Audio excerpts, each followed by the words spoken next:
Hi friends, నమస్తే. నేను మీ రాయలసీమ కుర్రోడ్ని.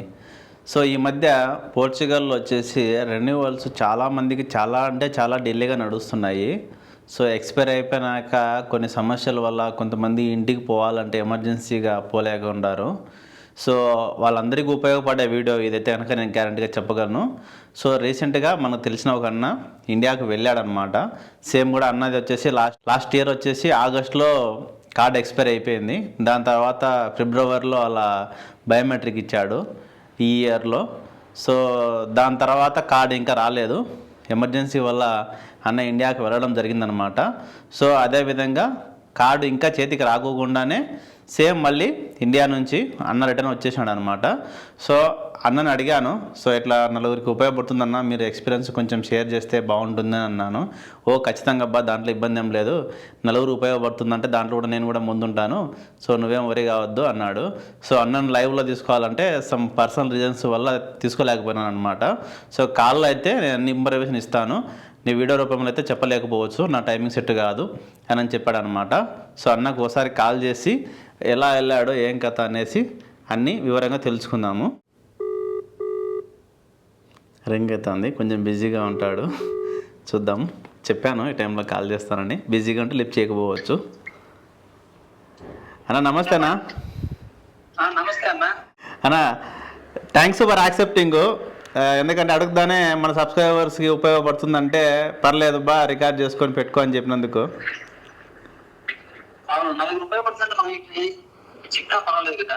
చాలా మంది ఈగా డైనమాలో ఉంటారు, మీరు గురించి డైనమాలో ఉంటారు చాలా మంది చెప్పాల్సిన దాన్ని బట్టి. సో అదే అదే చాలా మంది డౌట్ ఏంటంటే అసలు యాక్చువల్గా ట్రావెల్ చేయాలంటేనే భయపడతారు. అలాంటిది మీరు చేసి వచ్చినారంటే నాకు ఆశ్చర్యము. మీరు నమ్మరు, నాకు తెలిసిన ఫ్రెండ్స్ పోర్చుగల్లో చెప్పినా కూడా వాళ్ళు కూడా ఆశ్చర్యపోతున్నారు. అవును నిజమా అన్న. సో అన్న, మీరు ఎప్పుడు కార్డ్ ఎక్స్పైర్ అయిందన్న మీది? యాక్చువల్లీ 2024 ఆగస్టు 15 నా కార్డ్ ఎక్స్పైర్ అయిపోయింది. ఓకే. ఆ తర్వాత నాది రెన్యువల్ కాలేదు. ఫిబ్రవరిలో అయింది, నాది రెన్యువల్ అయింది, కానీ కార్డ్ ఇంకా రిసీవ్ కాలేదు. ఓకే. ఈ లోపల నాకు ఇండియాలో ఎమర్జెన్సీ వచ్చి నేను ఇండియా వెళ్ళాల్సి వచ్చింది. అది ఎలా వెళ్ళాను అంటే, లిస్బన్ నుంచి నేను ఎమిరేట్స్ బుక్ చేసుకున్నాను అనమాట. Okay. Up and down Emirates book చేసుకున్నాను నేను. ఓకే. చేసుకుంటే నాకు టికెట్ అప్ అండ్ డౌన్ ఎప్పుడు పోయాను, మే 29 బయలుదేరి వెళ్ళాను అనమాట. మే 29 మే 29 2025 మేలో బయలుదేరాను. ఓకే అన్న ఒక చిన్న డిస్టర్బెన్స్ ఏమనుకోవద్దు. ఇప్పుడు బయలుదేరే బిఫోర్ మీకు బయోమెట్రిక్ అయిపోయిందా అయిపోలేదన్న? అయిపోయింది, రెన్యువల్ అయిపోయింది. రెన్యువల్ అయిపోయింది. ఓకే. రెన్యువల్ పేపర్ కూడా నా దగ్గర ఉంది. ఓకే. ఈ రెన్యువల్ ఎప్పుడు అయిందన్న మీకు? ఎక్స్పైర్ ఏమో ఆగస్టులో 24 అంటారు. నాది రెన్యువల్ వచ్చి 25 ఫిబ్రవరిలో అయింది. 2025లో ఫిబ్రవరిలో రెన్యువల్కి వెళ్ళి వచ్చారు. ఓకే. 25 ఫిబ్రవరిలో వెళ్ళారు. ఓకే. నెక్స్ట్ ట్రావెల్ వచ్చేసి మీరు ఎప్పుడు జరిగిందన్న? మళ్ళీ ఇండియాకు మే 29కి వెళ్ళాను. ఓకే. మళ్ళీ రిటర్న్ నేను వచ్చి జూన్ 27 కల్లా వచ్చేసాను back. Okay. April May June. Okay. April May కాదు, మే 29 వెళ్ళి జూన్ 27కి వచ్చేసాను. ఓకే. ఓకే. దాదాపు ఒక నెల రోజులు ఉన్నా, ఇంటికాడ ఉన్నాను. ఓకే. ఓకే. ఇక్కడ నుంచి పోయేటప్పుడు, ఇమిగ్రేషన్ పోయేటప్పుడు నేనేం చేశానంటే, లిస్బన్ లో వచ్చి నాకు రెన్యువల్ కార్డు ఉంది మనకి, ప్లస్ నాది రెన్యువల్ అయిన పేపర్ కూడా ఉంది నాది. ఓకే. నా దగ్గర. ఓకే. దాన్ని చూపించే ఇమిగ్రేషన్ ఏమని లేదు యాక్చువల్ చెప్పాలి అంటే. ఓకే. వెళ్ళిపోమన్నారు. ఓకే. ఢిల్లీ అయిపోయిన తర్వాత మళ్ళీ వచ్చేటప్పుడు మటుకు నాది మా ఊరు వచ్చి ఆంధ్ర లేదు. ఓకే. మా ఊరు ఆంధ్రాలో తిరుపతి డిస్ట్రిక్ట్ వస్తుంది. ఓకే. చెన్నై ఎయిర్పోర్ట్ తీసుకున్నాను నేను. ఓకే. దగ్గరనా? చెన్నై ఎయిర్పోర్ట్ దగ్గర నాకు తిరుపతికి. అవునవును, కరెక్టే. సో పోయేటప్పుడేమో నేను డైరెక్ట్ టికెట్ తీసుకుని ఇమిగ్రేషన్ ఏమి అడగలేదు. ఓకే. ఏమి అడగలేదు. ఓకే. మీ ఇంటి దగ్గర మీ ఎమర్జెన్సీ వర్క్ చూసుకొని మళ్ళీ రిటర్న్ వచ్చేటప్పుడు చెన్నైలో ఏమన్నా? చెన్నైలో ఏంటంటే నాకు బోర్డింగ్ పాస్ ఇస్తారు కదా, బోర్డింగ్ పాస్ ఇచ్చే దగ్గర అడిగారు అన్నమాట, మీది బోర్డింగ్ పాస్ ఇచ్చే దగ్గర మీది కార్డ్ ఎక్స్పైర్ అయిపోయింది అన్నారు. ఎక్కడ? చెన్నైలో? చెన్నై ఎయిర్పోర్ట్ లో. ఓకే. చెన్నై ఎయిర్పోర్ట్ లో వాళ్ళ సీనియర్ ఉంటారు కదా, వాళ్ళకి ఒక ఇన్ఛార్జ్ ఉంటారు కదా. ఓకే.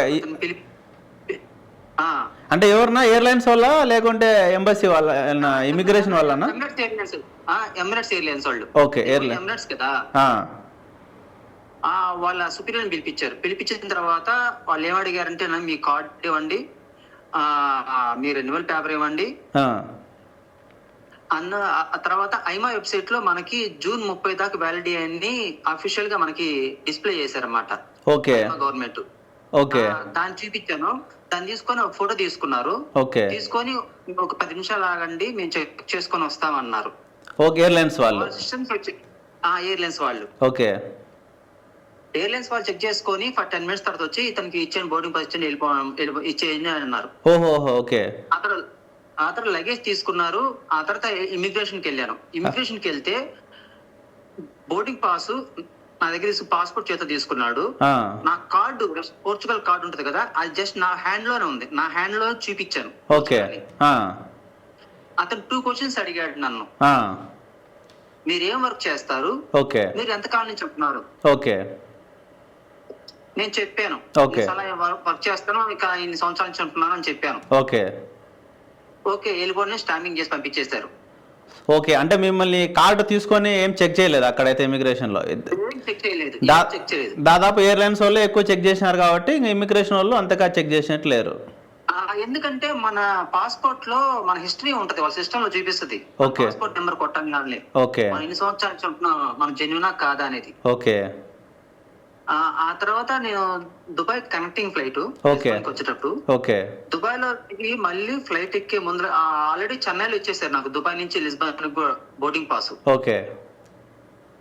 ఆ తర్వాత ఫ్లైట్ ఎక్కే ముందర వాళ్ళు బోర్డింగ్ పాస్ పాస్పోర్ట్ చెక్ చేస్తారు కదా. అవును. వాళ్ళు వచ్చి నన్ను ఆపారు. ఆపి నా రెసిడెన్స్ కార్డు అడిగి నా రెన్యువల్ పేపర్ చూపించిన తర్వాత వాళ్ళు ఫోన్ లో ఫీడ్ చేసుకున్నారు ఈ కంట్రీస్ కి ఎలిజిబుల్ ఉంది రెసిడెన్స్ కార్డ్స్ అని. ఓకే. అది చెక్ చేసుకొని ఆ తర్వాత నా ఫ్లైట్ ఎక్కనిచ్చారు. దుబాయ్ లో. ఓకే. లిస్బన్ దిగిన తర్వాత లిస్బన్ లో అయితే రెసిడెన్స్ కార్డ్ ఇచ్చాను, పాస్పోర్ట్ ఇచ్చాను. వేర్ ఆర్ కమింగ్ ఫ్రమ్ అన్నాడు. దుబాయ్ అని చెప్పాను. స్టాంపింగ్ చేసి పంపించేశాడు. ఓకే. లిస్బన్ ఇమిగ్రేషన్ ఒక్క క్వశ్చన్ కూడా అడగలేదు నన్ను. ఓకే. అంటే ఇప్పుడు ఇంకా ఎంటర్ అయిపోతే ఇంకా అయిపోయి ఇంకా సమస్య లేదు యాక్చువల్లీ కదా. సమస్య అయిపోయింది. అది కాక ఇప్పుడు మళ్ళీ మనకి అక్టోబర్ 15 దాకా వ్యాలిడిటీ పెంచాడు. ఓకే. మీరు అప్పుడు వచ్చినప్పుడు రిటర్న్ వచ్చినప్పుడు ఇదే రేట్ ఉండేనా? నా జూన్ 30 ఉండింది. ఓకే. మీరు వచ్చే 28 కల్లా లిస్బన్ లో దిగేశాను కదా నేను. ఓకే. అంటే ఐమా వెబ్సైట్ వాడు ఇంకా అప్డేట్ చేయలేదని నేను ఎప్పుడు ఏమిద్దాం అని నేను ముందర వచ్చేసాను.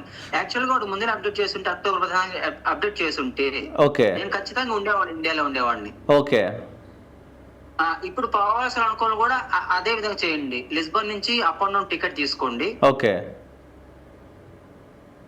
ఆ తర్వాత మీరు మీ యొక్క డాక్యుమెంట్స్ తీసుకెళ్ళండి, పర్ఫెక్ట్ గా ఉండి మీ బోర్డింగ్ పాస్ ఏవి పోగొట్టుకోకుండా వచ్చినవి అన్ని జాగ్రత్త పెట్టుకొని రెన్యువల్ పేపర్స్ కానీ రెసిడెన్స్ కార్డు కానీ ఏదైనా మీ యొక్క కాంట్రాక్ట్ కూడా ట్రావెల్ చేయండి. మీతో ఉన్న కాంట్రాక్ట్ కూడా మీరు ఇక్కడ వర్క్ చేస్తున్న కాంట్రాక్ట్ కూడా ట్రావెల్ చేయండి. తీసుకొని ఓకే. ఎవరైనా వచ్చిపోయే వాళ్ళకు మీరు ఎమర్జెన్సీ అయితే వాళ్ళకి ఇచ్చే సలహా మీ తరపున ఇది. ఓకే. ఏమి తీసుకోవాలి? లిస్బన్ నుంచి అప్ అండ్ డౌన్ టికెట్ తీసుకోవాలి. ఓకే. బోర్డింగ్ పాస్ అన్ని దాపెట్టుకోవాలి. మళ్ళీ వచ్చేటప్పుడు పోయేటప్పుడు ఓకే మీ యొక్క కాంట్రాక్ట్, మీ యొక్క రెన్యువల్ ఏంటి రెన్యువల్ పేపర్ కూడా. ఒకవేళ ఇన్ కేసు రెన్యువల్ బయోమెట్రిక్ ఇవ్వకుండా కూడా వెళ్ళొస్తే ఇబ్బంది ఉంటుందా? వెళ్ళొచ్చు, ఇబ్బంది లేదు. జస్ట్ చెప్తాను మామూలుగా ఏదో ఆప్షన్ చెప్తాను అంతే. నేను రావచ్చు. ఎందుకంటే మీ ఫోన్ లో ఎప్పుడు మీరు ఐఎంఐ వెబ్సైట్ వాడిది ఖచ్చితంగా మీరు చెక్ చేసుకుంటా ఉండండి. ఆ డిస్ప్లే ఒక స్క్రీన్ షాట్ తీసి పెట్టుకోండి. ఎవరైనా గూగుల్లో చూపించండి. డైరెక్ట్ గా ఐఎంఐ వెబ్సైట్ లోకి పోయేసి సిస్టమ్ నుంచి. ఓకే. సో అంటే మీరు వెళ్ళడం అంటే మీరు ఎమర్జెన్సీగా వెళ్ళారు, బట్ మీకు ముందు తెలిసిన ఎట్లా ఎంక్వైరీ ఏమైనా చేశారన్నా? వెళ్తే మళ్ళీ ఆహా నేను విన్నాను కానీ ఆ. నాకు తెలిసిన వాళ్ళు ఎవరు పోయినట్టు నేను తెలియదు నాకు. ఓకే. విన్నాను దాన్ని ఆ విషయం మటుకు, ఆ, కానీ నాకు తెలిసిన వాళ్ళు ఎవరు పోలేదు. ఎవరు ఫస్ట్ నేను ట్రై చేశాను. ఆ, ఉమ్. నా అనుభవం మీకు చెప్తున్నాను అంతే. అంతే. రిస్క్ అంటే ఎమర్జెన్సీ కాబట్టి వెళ్ళారు, రిస్క్ తీసుకున్నారు, వచ్చేసారు హ్యాపీగా. వచ్చాను. నేను ఇంకోటి కూడా చెప్తున్నాను. నేను ఇండియాలో అరైవల్ అయింది చెన్నై ఎయిర్పోర్ట్ లో, ఓకే. మళ్ళీ డిపార్చర్ అయింది కూడా చెన్నై ఎయిర్పోర్ట్ లో, అది కూడా మెన్షన్ చేస్తున్నాను. ఓకే. అంటే ఇది ఇమిగ్రేషన్ మనము ఎయిర్పోర్ట్లో బట్టి కూడా చేంజ్ అయితే వాళ్ళ డిసిషన్ కూడా మార్చే అవకాశాలు ఉంటాయేమో కదా. కొంతమంది ఉంటారు సిఎస్ఎఫ్ వాళ్ళు, ఇమిగ్రేషన్ కొంచెం అతి ఉత్సాహం చూపిస్తుంటారు వాళ్ళు. ఓకే. దాని బదులు నన్ను అడిగి నేనైతే నా సజెషన్ అయితే ఇట్లా వచ్చాను ఇట్లా పోయా అని చెప్తున్నాను అంతే. అంతే. అది నేను కూడా విన్నాను. ఢిల్లీ అయితే అసలు ఘోరంగా ఉంటుంది, వాళ్ళ ఇమిగ్రేషన్ రూల్స్ అవి ఇవి అని అంటారు. ఇంకా మరి వేరే మన వాళ్ళు ఢిల్లీ నుంచి తక్కువలో ఏమన్నా టికెట్ రేట్ తక్కువ ఉంటే ఏమన్నా అక్కడ నుంచి తీసుకుంటారేమో. బట్ చెన్నై కానీ హైదరాబాద్ కానీ ఎక్కువ మన వాళ్ళు ట్రావెల్ తెలుగు వాళ్ళంతా ఆల్మోస్ట్. ఏదైనా మన దగ్గర ఇంటర్నేషనల్ తీసేసుకుంటే బెస్ట్. నన్ను అడిగితే మన దగ్గర ఉన్న ఎయిర్పోర్ట్ ఇంటర్నేషనల్ తీసేసుకుంటే బెస్ట్. ఓకే. ఎందుకంటే అక్కడ ఇమిగ్రేషన్ అయిపోతుంది కాబట్టి నెక్స్ట్ ఫర్దర్గా ఇబ్బంది ఏమి ఉండదు. ఇంకా మనకు వస్తే లిస్బన్ ఉంటది కాబట్టి ఉంటది కాబట్టి ఇబ్బంది లేదు మనకి. ఓకే. అది ఎవరైనా ఎమర్జెన్సీ అనుకున్నా వెళ్ళొచ్చు, ఇబ్బంది లేదు. ఓకే. అక్టోబర్ 15 దాకా మనకుంది. జస్ట్ ఒక 1 వీక్ ముందు వచ్చేయండి. అక్టోబర్ 15కి ఒక 1 వీక్ ముందు బయలుదేరి వచ్చేయండి, ఎన్ని పనులు ఉన్నా కానీ. ఓకే. ఇప్పుడు ఈ మధ్యలో ఎవరైనా వెళ్ళాలనుకున్న వాళ్ళు, వెళ్ళాలనుకునే వాళ్ళు. ఓకే. ఇది ఎలా చెక్ చేసుకోవాలన్నా? జస్ట్ ఐమా వెబ్సైట్ అంతేనా? డైరెక్ట్ ఐమాలోకి వెళ్ళి ima.gov.pt కొడితే మనకి ఐమా వాళ్ళది గూగుల్ ఓపెన్ అయ్యింది. ఐమా వెబ్సైట్ లో పోగానే పైన డిస్ప్లే అవుతా ఉంటది, స్క్రోల్ చేస్తా ఉంటే మీకు చూపిస్తా ఉంటది. ఓకే. అంత కాంప్లికేటెడ్ ఏం కాదు చెక్ చేసుకోవడం అనేది. కాంప్లికేట్ ఏం కాదు. ఇంకా కావాలంటే మీరు ఎక్కడైనా మామూలుగా షేర్ పెట్టేసుకోండి, డైరెక్ట్ దాన్ని కొట్టంగానే డైరెక్ట్ ఓపెన్ అయిపోద్ది గూగుల్లో. ఓకే. షేర్ లింక్ పెట్టేసుకోండి. షేర్ లింక్ పెట్టేసుకుంటే అదే ఎవరికైనా చెక్ చేసుకునే అనే వాళ్ళకి ఉపయోగపడుతుందని. మీరు అక్టోబర్ 15 వరకు అంటారు కదా, మీకు వీలుంటే ఒకసారి నాకు ఆ స్క్రీన్ షాట్ ఏమైనా మళ్ళీ పంపించగలరా? పంపిస్తానండి, పెడితే నేను డిస్ప్లే చేస్తాను. మనకు ఐమా వెబ్సైట్లో అదే కదా మనం క్రియేట్ చేసింది, ఏం కాదు ఇది. అవును. ఎక్కడున్నా ప్రపంచంలో ఎక్కడున్నా అది ఓపెన్ అవ్వాల్సింది, అది వెబ్సైట్. ఓకే. ఓకే అన్న. ఆల్మోస్ట్ ఆల్ ఏంటంటే వాళ్ళ ఇమిగ్రేషన్ సిస్టమ్స్ ఆటోమేటిక్ అప్డేట్ ఉంటది. ఓకే. చెప్పాలని నాకు ఈ అనుభవం ఎట్లా వచ్చిందంటే, నేను ఒకసారి ఇండియా బాగుంది బ్యాంక్ కి వెళ్ళాను. ఓకే. నాకు లోన్ కోసం వెళ్తే నా కార్డ్ ఎక్స్పైర్ అయిపోయింది అంటే, మీది జూన్ 30 దాకా చూపిస్తుందండి వ్యాలిడిటీ అని చెప్పారు. ఓహోహో, అంటే వాళ్ళే చెప్పారు, మీకు కూడా తెలియదు యాక్చువల్లీ? మనకు కూడా తెలియదు అది. ఓకే. అప్పుడు మీరు తెలుసుకున్నారు ఎలా చెక్ చేయాలి, ఎక్కడ చెక్ చేసుకుంటే తెలిసిపోతుందేమో అని. కానీ అది. ఓకే. ఓకే. సూపర్ అన్న. థ్యాంక్ యూ సో మచ్ అన్న ఫర్ యువర్. ఓకే.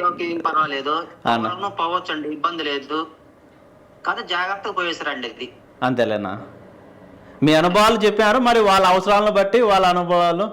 మీరు అన్నట్టు ఇమిగ్రేషన్లో అత్యుత్సాహం చూపించిన వాళ్ళు ఎవరన్నా ఉంటే వాళ్ళకి ఇబ్బంది రాదు, లేదన్నా ఏమన్నా ఉంటే ఇమిగ్రేషన్ లైన్ నిలబడి మీకు ఒక అర్థం అవుతుంటది. ఇమిగ్రేషన్ ఆఫీసర్ ఎవడు ఎన్ని క్వశ్చన్స్ అడుగుతాడు మీరు దూరం నుంచి అబ్జర్వ్ చేయొచ్చు కూడా మీరు. అవును, 4-5 మంది ఉంటారు కాబట్టి ఇమిగ్రేషన్ మీరు కొన్ని వాటిని కూడా మీరు తప్పించుకోవచ్చు.